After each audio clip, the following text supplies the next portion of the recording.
반갑습니다. 철학의 이해 오늘 일곱 번째 시간, 일곱 번째 날 첫 번째 시간 시작해 봅니다. 우리 지금까지 소피의 세계 이 책을 읽으면서 함께 생각하는 시간 가져봤어요.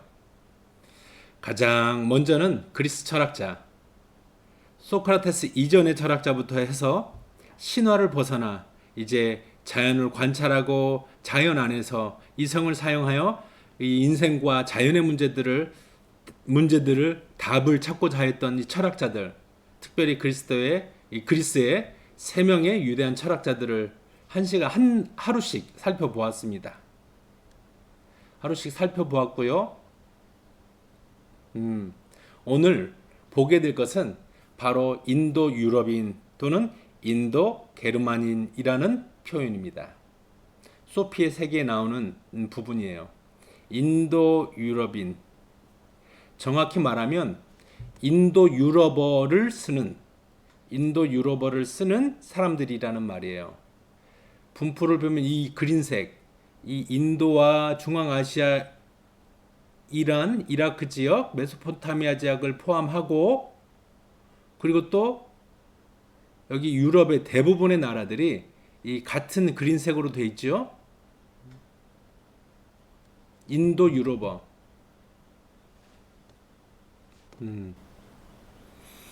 여기 터키를 빼고 그 나라 말이 거슬러서 옛날로 가보면 그 어원의 그 언어의 조상으로 가보면 유럽에 쓰는 많은 말들과 그리고 지금 이 메소포타미아 지역 인도에서 쓰는 말과 그 조상이 같다는 거예요. 여기 그리스도 마찬가지고요. 여기 작지만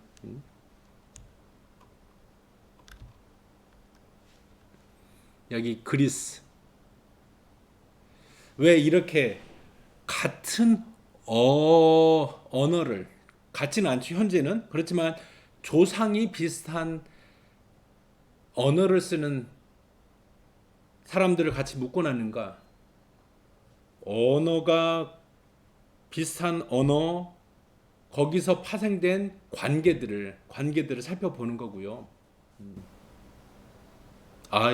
오늘 시작부터 어렵네요. 여기 잘 보세요. 영어도 여기 미국과 캐나다에서 쓰는 영어도 영국 영어와 같은 색이에요. 이 남미 스페니쉬, 또 포르투갈어, 스페인어 다 여기 이 본토 이베리아 반도의 이 두 나라에서 기원하고 있죠. 이 모든 세계에서 가장 많은 색깔을 가지고 있는 이 그린색이 바로 인도 유럽어의 기원을 두고 있다는 겁니다. 자, 왜 이야기를 하냐면 오늘 책 내용이 그거이기 때문입니다. 자,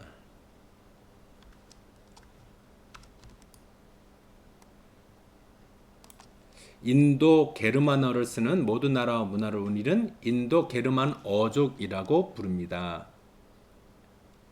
자, 여기 이 책은 인도 게르만인이라고 했지만 점차 이 용어가 또 수정되면서 인도 유럽어, 인도 유럽어족, 인도 유럽인이라고 바뀝니다. 그래서 감안하고 들으세요. 게르만 하면 독일 또는 독일계 쪽으로만 생각하기 쉬워서 오해의 소지가 있습니다. 그래서 인도 유럽어로 이렇게 바꿔서 이해하세요. 인도 유럽 어족으로 이해하세요.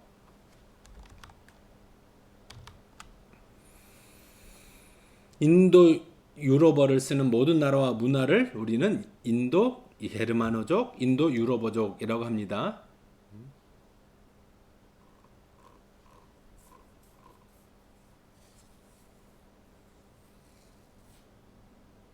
여기 남동쪽으로는 이란과 인도, 남서쪽으로는 그리스, 이탈리아, 스페인을 향해, 서쪽으로는 중부 유럽을 거쳐 영국과 프랑스를 향해, 북서쪽으로는 스칸디나비아를 향해, 그리고 동유럽으로는 러시아를 향해 북쪽으로 뿔뿔이 흩어지게 되었습니다. 보세요. 여기 남쪽으로는 여기 인도, 이란, 이라크, 인도 지역, 그 다음에 또 서쪽으로는 그리스와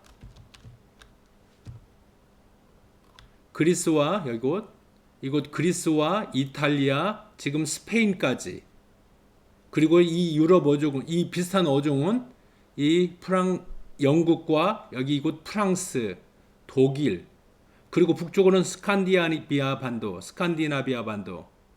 사실 이 소피의 세계라는 책이 이 스칸디나비아의 한 이 반도 이름이에요. 지역 이름. 여기에 노르웨이라는 나라의 저자 요스타인 가드가 쓴 책입니다. 그리고 보세요. 여기 넓게 러시아어도 바로 이 같은 어족이에요.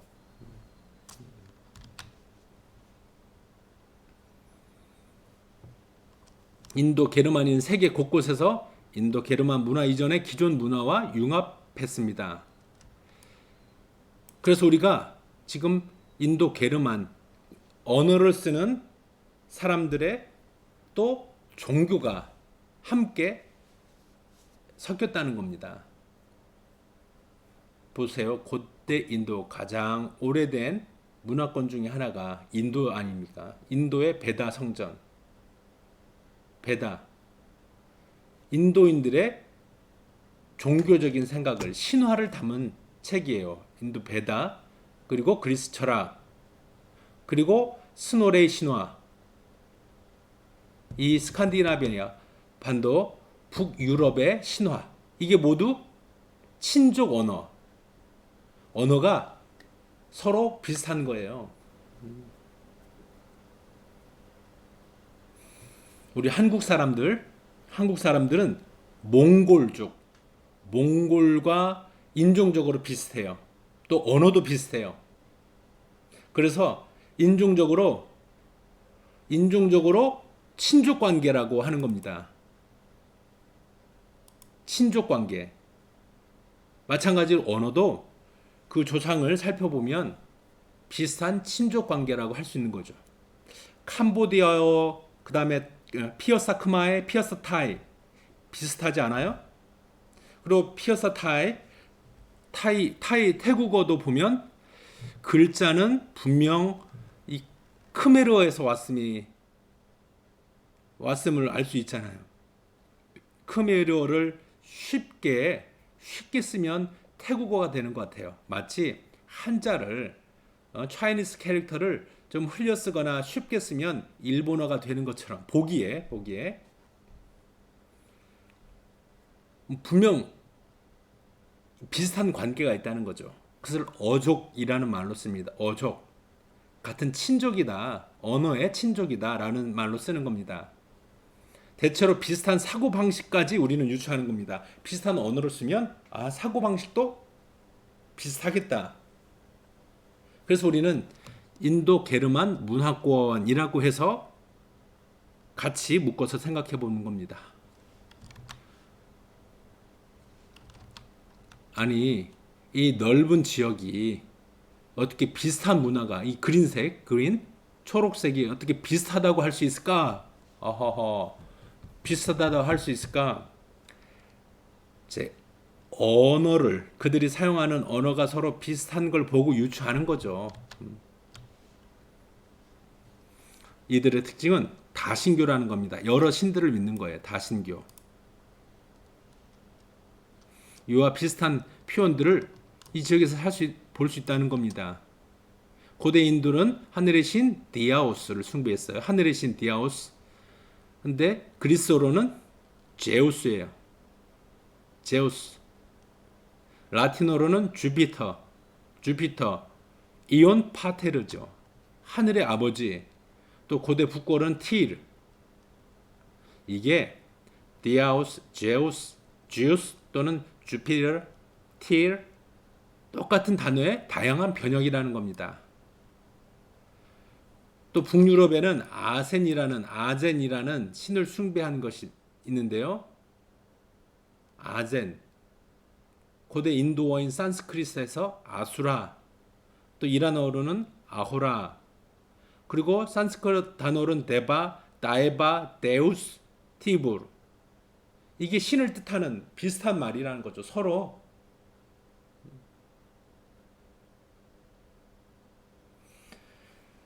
계속 보겠습니다. 한국어도 어려운데 영어, 노르웨이어, 스칸디나비어의 또 산스크리트까지.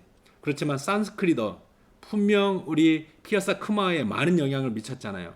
우리 크마의 많은 단어들이 산스크리트에서 왔고요. 지금도 또 절에 가면 왓에 사는 스님들이 산스크리트를 읽고 연구하고 그러잖아요.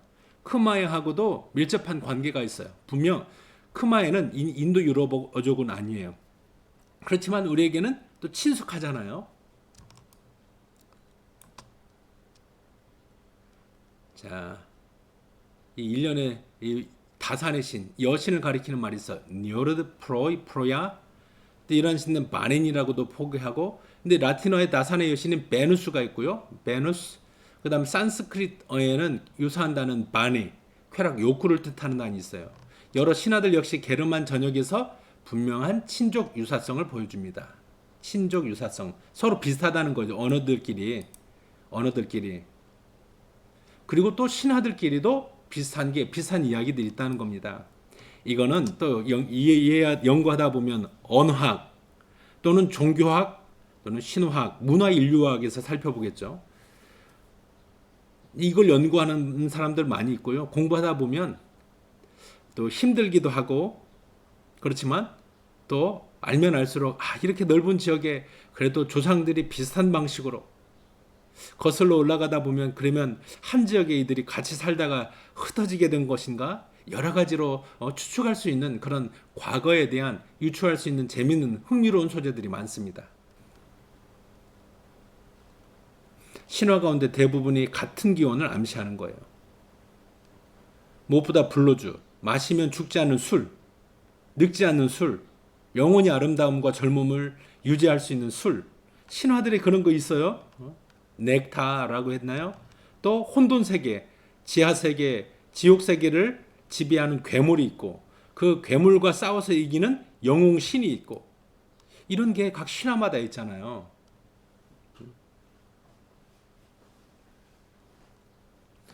여기 보세요.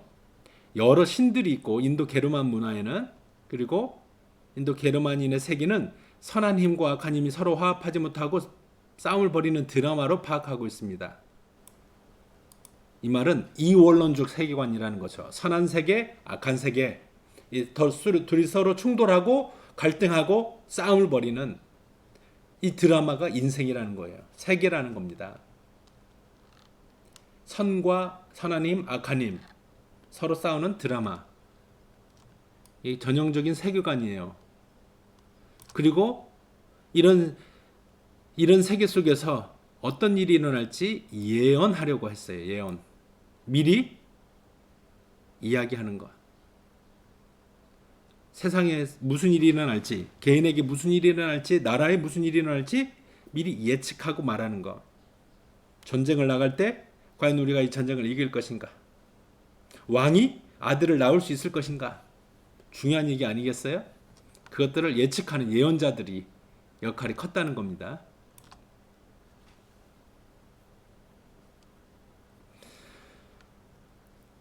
이렇게 만들어진 세계관 속에서 그리스 철학이 철학적 또 회의적 관찰 방식의 싹을 그 문화 속에 이미 내포하고 있고 그리스 철학을 통해 이게 꽃피워진 거예요.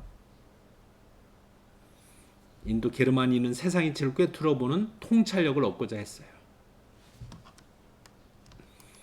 그래서 통찰, 지혜를 뜻하는 단어가 산스크리트어로는 비디아라는 말이 있고요. 그리스어는 이데아. 플라톤 철학에서 우리가 잘 알고 있는 비데오, 본다라는 뜻, 브라운관, TV 브라운관을 본다는 말과 같은 비데오가 되는 거고요. 거기에 wise wisdom, 영어로는 바이제, 비센, 또 노르웨이어로는 비텐.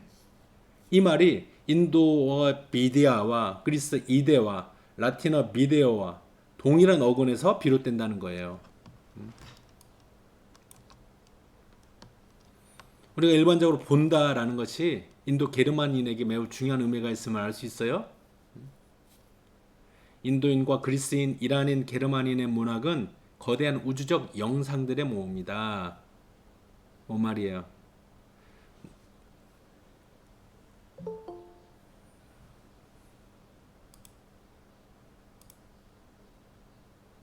거대한 영상들. 그래서 그들의 신화, 그리고 신에 대한 형상과 조각물을 만드는 일이 인도 게르만 문화에서는 흔히 있었어요. 형상, 돌을 쪼개서 아니면은 또 돌을 붙여서 쌓아서 또는 나무나 또 다른 자연물들을 가지고 조각해서 이게 신이야,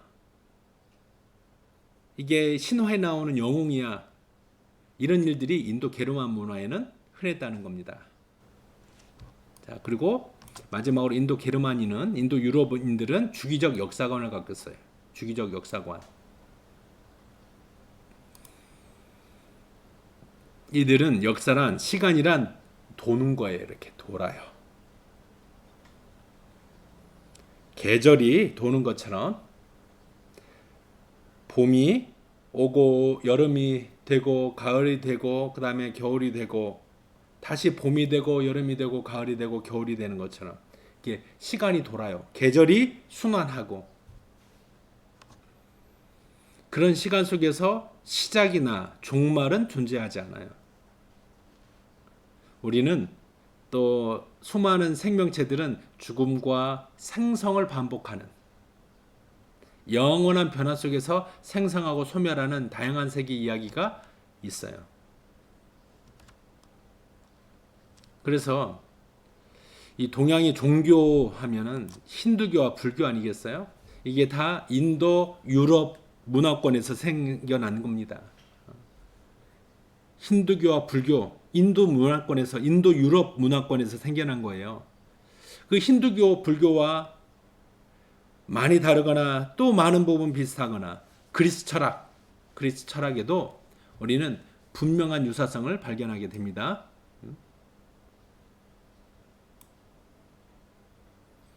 만약 이 철학 시간에 힌두교, 불교를 다룬다면 철학적인 성찰에 중점을 둘 것입니다. 철학적인 성찰, 종교로서가 아니라. 그리고 또 오늘 또 살펴보게 될 기독교도 종교로서라기보다는 사람들의 생각의 틀로서 철학적인 특징에 중점을 두고 살펴보게 될 것입니다.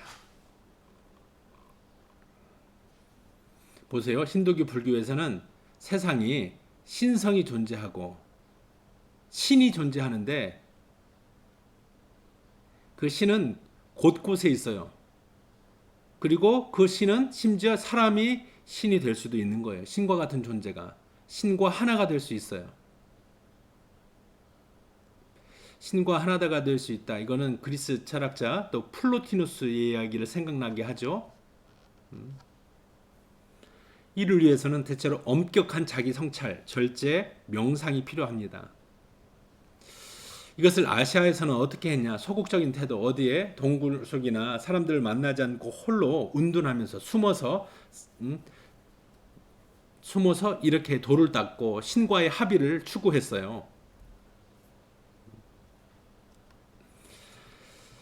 유럽에도 보면 이렇게 수도원에서 비슷하게 이들 기독교 세계지만 이렇게 개인의 영성을 추구하던 때가 있었습니다.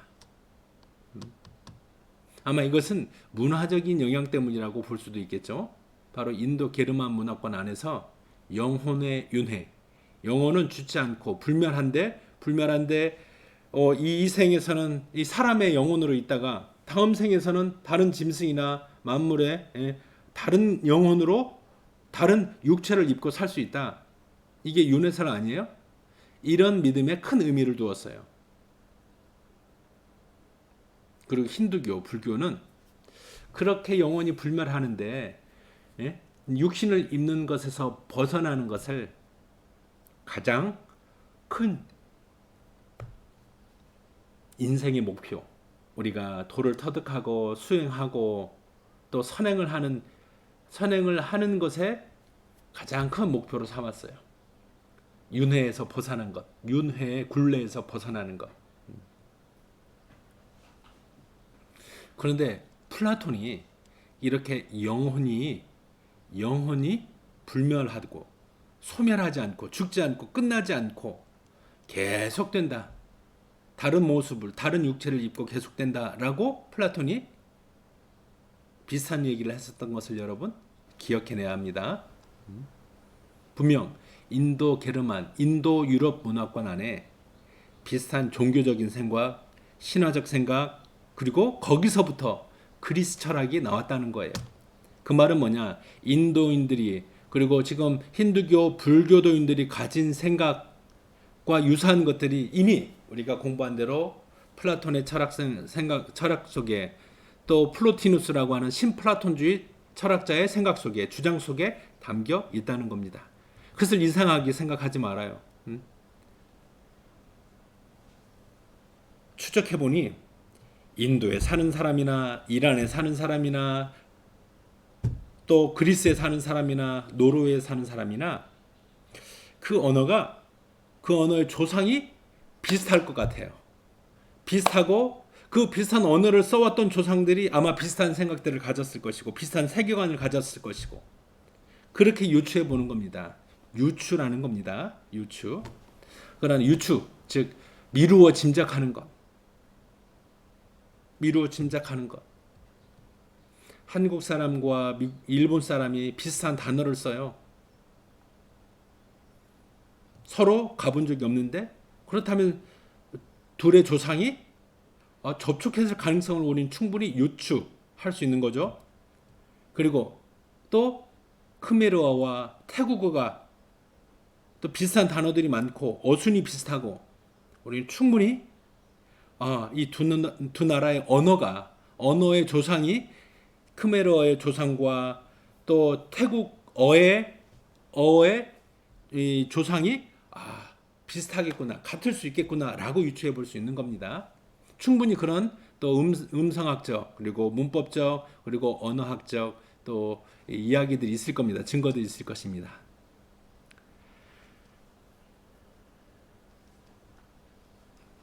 자, 여기 지금까지 우리 인도 유럽어, 이 책에서는 인도 게르만, 그러나 정확하게는 또 요즘 쓰는 표현으로는 인도 유럽어라고 되어 있는데요. 이와 반대로 또 셈족이 있습니다. 세머족, 셈족, 셈이란 말이 어디서 왔을까요? 네, 성경에서 나오는 말입니다. 그렇지만 왜냐하면 이렇게 명칭하는 학자들이 유럽 학자들이고 또 기독교 문화권 속에서 또 교육받은 사람들이기 때문에 이들이 누구냐? 한번 볼까요? 이 아라비아 반도에서 유래했고 이 아프리카 북부, 사실은 이쪽 지중해 서쪽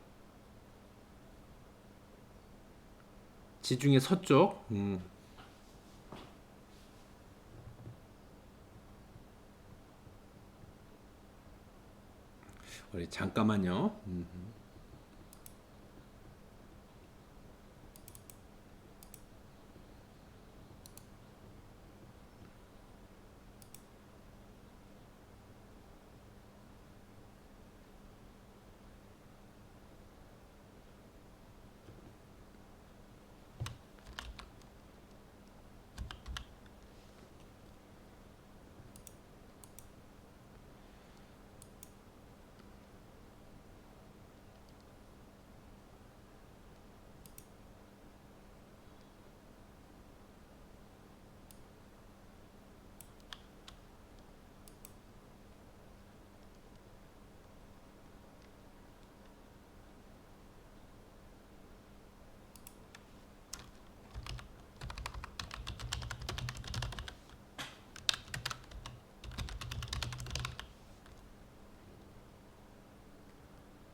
자, 볼까요? 네. 이 셈족. 셈이란 말이 어디에서 나왔을까요? 성경에 인류의 전 세계의 창조 또 얼마 안 되는 시점에서 전 세계를 덮는 홍수가 있었어요. 전 지구적 홍수. 그 홍수에 살아남은 가족이 노아였어요. 그리고 노아에게는 3명의 아들이 있었는데 그 중에 첫 번째 아들이 셈이에요. 셈은 노아의 큰 아들이에요. 장자예요. 그래서 그 노아는 보면은 최초의 인류인 아담의 직계 자손이에요. 그래서 그 정통성을 갖는 거죠. 그 창조 신화에 있어서 창조 신화, 그다음에 홍수 신화에 이어지는 그 적법성을 이 셈족이 갖는다고 보는 거죠. 그러나 이거는 이제 언어적 유사성으로 묶는 거예요. 그 신화는 또 그 자세한 이야기는 다 다를 수 있습니다. 이 셈족, 이 주황색, 오렌지색으로 된 부분이 바로 이 셈족입니다. 오늘 이제 본격적으로 이 강의의 내용은 이 셈족을 다루게 되는 겁니다. 셈족. 여러분들 캄보디아 사람을 쭌짓 크마이라고 하죠. 쭌짓 셈 하면 이해가 되려나요? 쭌짓 타이 민족, 타이 사람이에요. 우리 태국 사람일 뿐만 아니라 태국도 시암족이라고 하는 이 민족이 있잖아. 인종. 대부분을 구성하고 있는 인종. 가리키는 것처럼. 쭌짓 꼬레 할 때 한국도 민족적으로는 대다수가 한 민족이라고 해요. 쭌짓 한. 이 대한민국 할 때 한 민족의 이름이 한이었어요. 이제 고대 중국이 명명한 방식이죠. 명명 이 이름을 붙인 거죠. 그 한 민족이 우리 한국 사람의 대부분인 거죠. 그래서 한 나라가 있고요. 한 나라가 있고 그 나라를 구성하는 민족이 있는데요. 바로 그 민족의 개념으로서 셈족을 이야기하고 있는 겁니다. 아주 다른 언어를 사용하는 완전히 다른 문화권에 대한 이야기입니다. 인도 유럽 문화권하고 지금 완전히 다른 셈족 문화권. 원래 셈족은 아라비아 반도에서 유래했어요. 우리 봤죠? 아라비아 반도 이렇게. 그런데 대부분이 황량한 사막이에요. 뭐 지금은 석유가 나오는 유전이 있어서 사막이고 이 사람들이 사는 곳은 해변가, 강가 얼마 안 됩니다. 해변가, 강가. 그렇지만 여기서 이곳에서 메소포타미아, 티그리스, 유프라테스 두 강 사이에 또 이 강과 지중해 해안을 따라 반원 강이나 또 해변으로부터 충분한 물이 공급되므로 일찍부터 사람들이 거기서 정착하여 농사를 짓고 거기서 사람들이 모여 살게 되고 그래서 큰 문명을 이루게 되고 그 고대 문명권이 여기 하나, 그 다음에 여기 나일강, 이집트 문명권 이게 있는 거예요. 그리고 그들은 같은 어족이라고 보는 거예요. 같은 문화권이라고, 비슷한 문화권이라고 보는 겁니다. 지금 셈족은 전 세계에 퍼져 있어요. 여기 기독교와 더불어 셈족의 역사와 종교는 그들의 지리적인 뿌리에서 가장 멀리 전파될 수 있었다. 왜냐하면 셈족 중에 한 부류인 유대인이 전 세계로 퍼져 있기 때문이죠. 또 셈족은 이슬람의 확장으로 말미암아 전 세계로 퍼져 있어요. 셈족 문화. 캄보디아에도 있죠. 깜뽕짬, 짬인가요? 짬족, 쭌츠 짬. 이슬람 늘 많잖아. 이슬람의 영향이 있잖아요. 여기 세 가지 종교, 유대교, 기독교, 이슬람교. 이 세계에 가장 또 크고 영향력이 있는 세 종교, 여러 종교 중에 이 세 가지가 바로 셈족 문화에서 시작됐다는 겁니다. 다시 세 가지 세계 종교, 유대교, 기독교, 이슬람교가 바로 이 셈족에게서 그 배경을 찾고 있는 겁니다. 이슬람교의 이 성경인 코란, 또 구약 성경 다 비슷한 셈족 언어로 쓰였어요. 아랍어, 히브리어, 셈족 언어로 보는 겁니다. 그리고 보세요. 이슬람교는 알라, 그리고 이게 히브리에서는 엘, 알라, 비슷한 신을 뜻합니다. 하느님.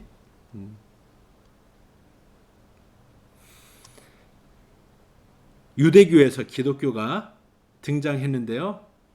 기독교도 셈족 문화를 배경으로 합니다. 그렇지만 신약 성경은 그리스어로 쓰였어요. 기독교의 신학이나 교리가 형성됐을 때 신학과 교리는 그리스어, 라틴어, 즉 헬레니즘 철학을 통해 표현되었어요. 이 부분 어렵겠는데 이거 중요합니다.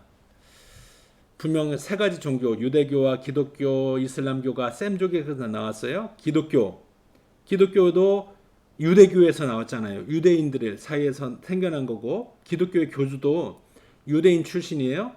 그렇지만 그 기독교의 경전인 신약 성경이 쓰여지고 또 기독교의 신학과 교리가 형성될 때는 그리스 문화, 그리스 철학, 로마 문화, 그리고 헬레니즘 철학, 그 바탕 위에 세워졌다는 겁니다. 인도 유럽인들, 인도 게르마너족은 다양한 신을 믿었다고 들어왔어요. 그렇지만 그 이야기가 셈족은 신이 하나뿐이라고 믿거든요. 유일신. 그래서 인도 유럽어족 사람들의 그 신관이 이 신이 여럿이라는 생각이 이 셈족에게는 상당히 도전적이었어요. 이것은 유일신에 대항하는 믿음이었어요. 유대교, 기독교, 이슬람교에는 하나의 신만이 존재한다고 하는 기본적인 사고가 잡고 있어요. 그리고 이 셈족은 공통적으로 직선적 역사관, 시간은 시작이 있고 끝이 있고, 처음과 끝을 갖는 선으로 이해돼요. 일찍이 알라 또는 엘이 세상을 창조했고 시작했고, 역사가 시작됐고, 그리고 역사는 언젠가 신에 의해서 끝이 나고, 그리고 그 신이 산자와 죽은 자를 심판할 최후의 심판으로 끝나게 되고, 이 세 가지 종교, 유대교, 기독교, 이슬람교의 중요한 종교적 특징은 바로 역사의 역할이에요. 역사의 역사. 사람이 살면서 만들어내는 게 역사가 아니라 이 세 종교에서는 역사에 신이 등장하고 신이 주체이고 주인공이에요.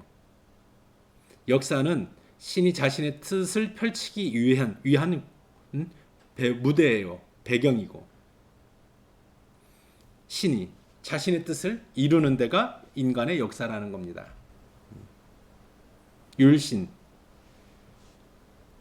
유일신인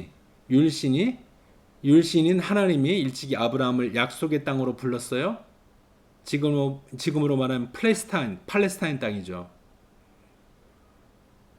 또 그 하나님이 이제 역사의 끝에 최후의 심판으로 이제 사람들이 지금까지 살아왔던 모든 것을 끝내는 시간이 온다는 겁니다. 이렇게 역사를 시작과 끝이 있는 일직선상의 흐름으로 보는 겁니다. 그 안에 신이 자신의 뜻을 펴나가는 곳이 이 세상이고, 이 세상의 시간이, 신이 활동하는 그 시간이 역사가 되는 겁니다. 셈족은 역사 속에 나타난 신의 행위를 중요시했기 때문에 수천 년 전부터 역사서술에 몰두했습니다. 역사를 기록하는 것. 여기 예루살렘은 유대인, 기독교인, 이슬람 모두의 종교적 중심지예요. 이 세 종교가 모두 비슷한 역사적 배경을 갖고 있어요. 예루살렘에는 그래서 중요한 유대인 회당도 있으면서 기독교 교회도 있고 이슬람교 사원도 있어요. 그래서 지금 예루살렘이 이 정치적으로 종교적으로 분쟁의 핵이 되는 거예요. 예루살렘에 가보면은 네 구역으로 나눠져 있어요. 네 구역. 아랍 구역, 카톨릭 구역, 또 아제르바이잔 구역, 또 기독 구역 이렇게 네 구역으로 중요한 종교별로 구역이 나눠져 있어요.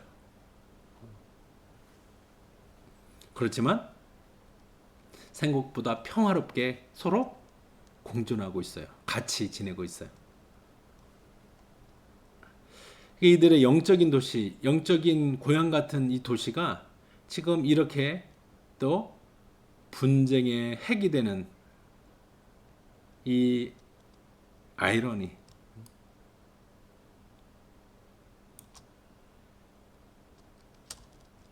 이 아이러니. 그렇지만 또 여러분이 나중에 공부하게 될 겁니다.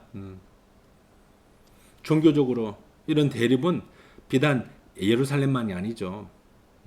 여기서도 존재하고 또 가까운 또 우리 인도, 네팔, 파키스탄, 인도 한 나라 안에서도 지금 힌두교인들과 이슬람교 사이에 또 종교 분쟁이 곳곳에서 또 심각하게 일어났고요.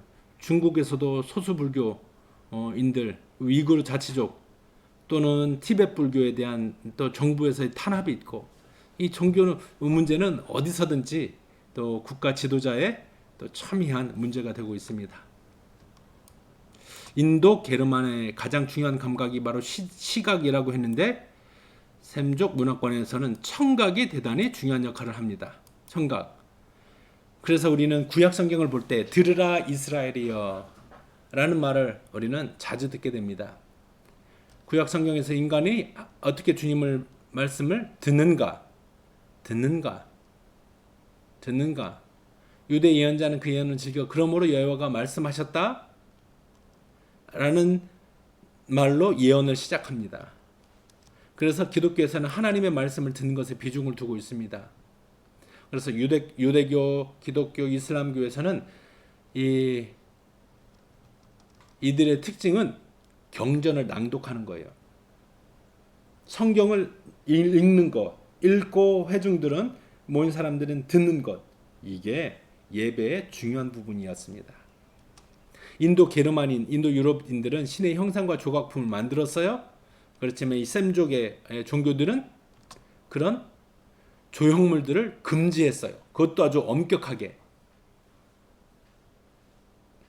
구약 성경에는 10계명에 그 신을 본딴 모형을 만들어서 안 된다고 적혀 있어요.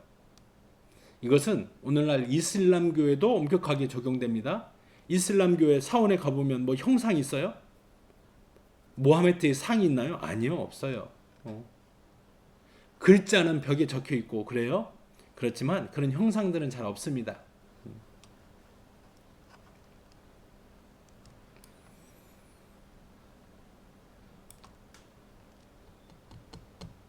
그런데 보세요. 기독교에는 하나님 또 예수에 대한 조형물이 많아요. 기독교가 왜냐하면 그리스 로마 세계에 대단히 큰 영향을 받았기 때문이에요. 그리스 종교, 러시아 종교에는 여전히 조각한 형상, 즉 성서에 기록된 역사의 장면을 새긴 조각물과 십자가상을 금지하고 있긴 하지만 또 유럽의 중세에 보면은 많은 성물들을 보관하고 수집하고 또 많은 형상들을 새겨 넣습니다. 동양의 종교와는 반대로 서양 종교는 신과 신의 창조물 사이에 하나의 넘을 수 없는 심연이 가로놓여 있음을 강조합니다. 구원이란 윤회에서 벗어나는 것이 아니라 죄에서 벗어나는 거예요. 죄에서 벗어나는 것. 죄에서 벗어나. 이게 인도에서 시작된 힌두교, 불교와 다른 거예요.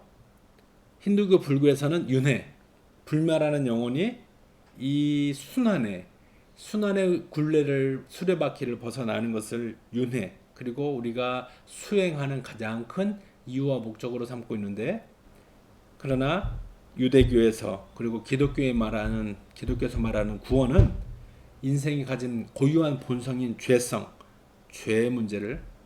죄를 벗어나는 거예요.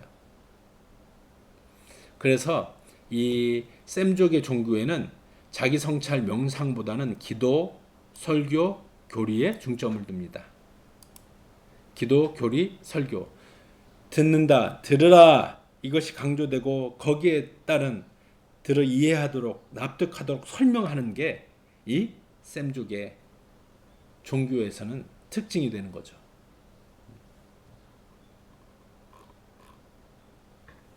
자, 우리 이스라엘을 살펴보게 되겠네요.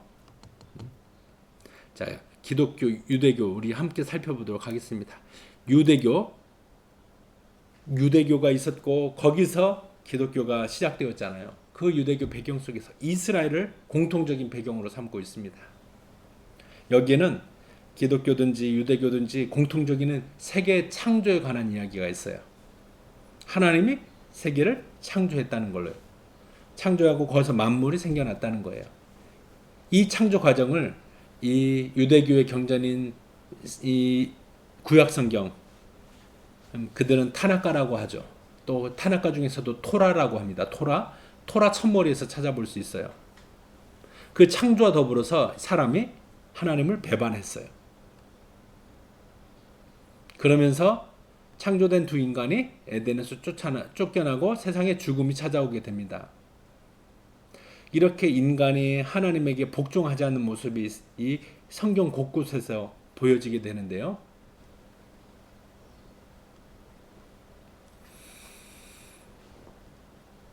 그래서 대홍수, 노아의 방주에 관한 이야기 아까 이야기했죠. 이 노아의 큰아들이 셈이라고 그랬고 이 셈 이름을 따서 이 비슷한 어족을 쓰는 이 아랍어를 쓰고 또 북부 아프리카의 어족들을 같이 구분짓게 하는 이름이 된 거죠.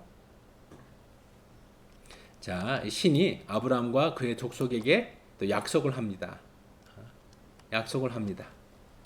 내 약속을 지키면 내가 이들을 번성하게 하겠다.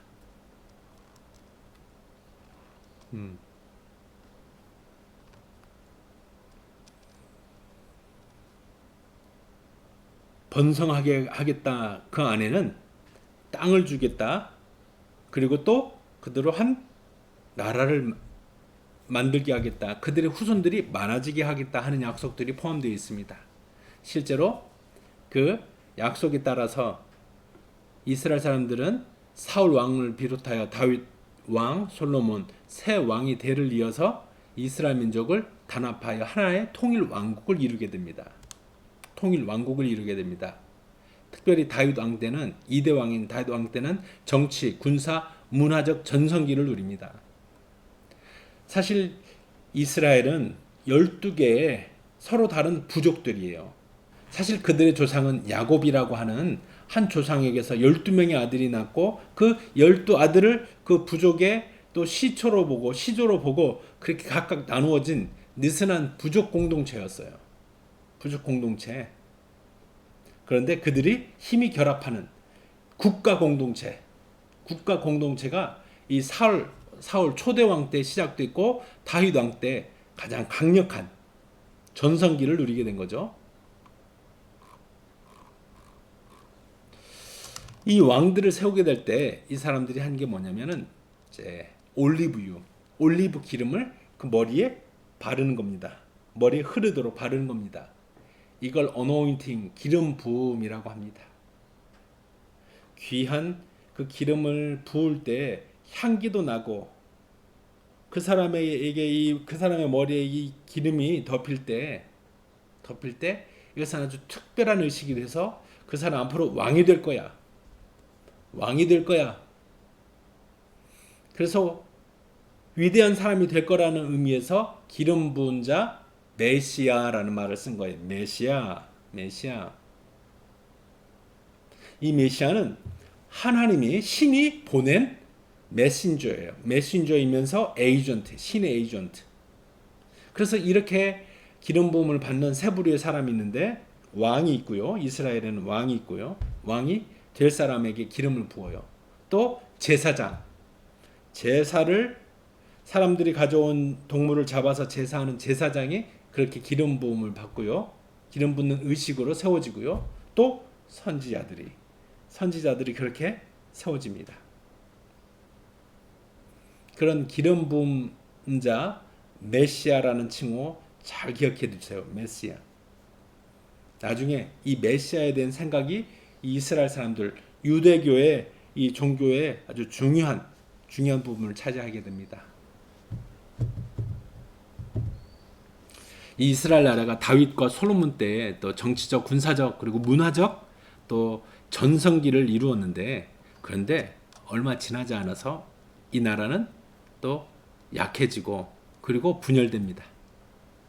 그리고 북쪽 왕국이 먼저 아시리아의 침략에 의해서 또 멸망하게 되고 또 남쪽은 또 200년 후에 또 바벨로니아에 의해서 정복당하고 그래서 나라는 이스라엘 나라는 남북으로 갈라졌을 뿐만 아니라 이제 남과 북이 둘 다 시차를 두고 멸망하긴 했지만 이제 나라로서 끝이 나게 된 겁니다. 그리고 이 나라 살고 있던 민족들은 바벨론으로 포로로 끌려가는 거예요.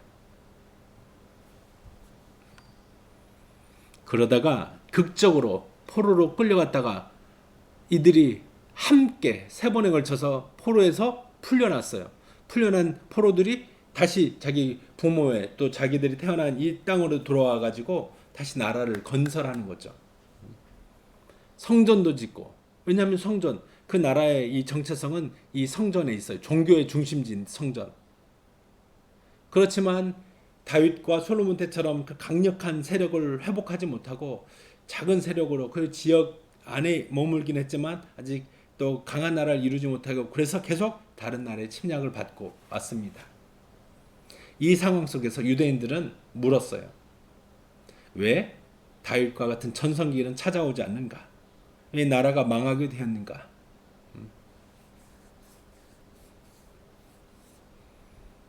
거기에 대해서 이스라엘 백성들은 이렇게 답을 내렸어요. 이 이스라엘 백성들이 하나님의 명령에 신의 명령에 복종하지 않아서 신이 벌을 내린 거다. 신의 말을 듣지 않아서 신이 벌을 내린 거다. 이게 수많은 예언자들을 통해서 이야기되었어요. 이게 예언자들의 파멸의 예언입니다. 너희들 멸망할 거다. 또 멸망할 거다. 신의 이야기를 듣지 않으니까. 그렇지만 또 그들에게 이 파멸의 예언과 더불어 또 다른 종류의 예언이 있었어요. 그렇지만 신이 너희를 구원할 것이다 하는 구속의 예언.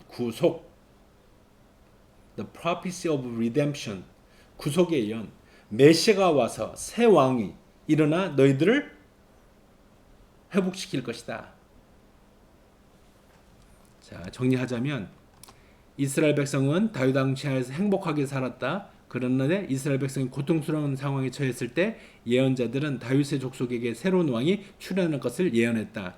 즉 메시아 또는 하나님의 아들이 그 백성을 구원하고 이스라엘은 다시 위대한 힘으로 하나님의 나라를 세울 것이라고 말이다.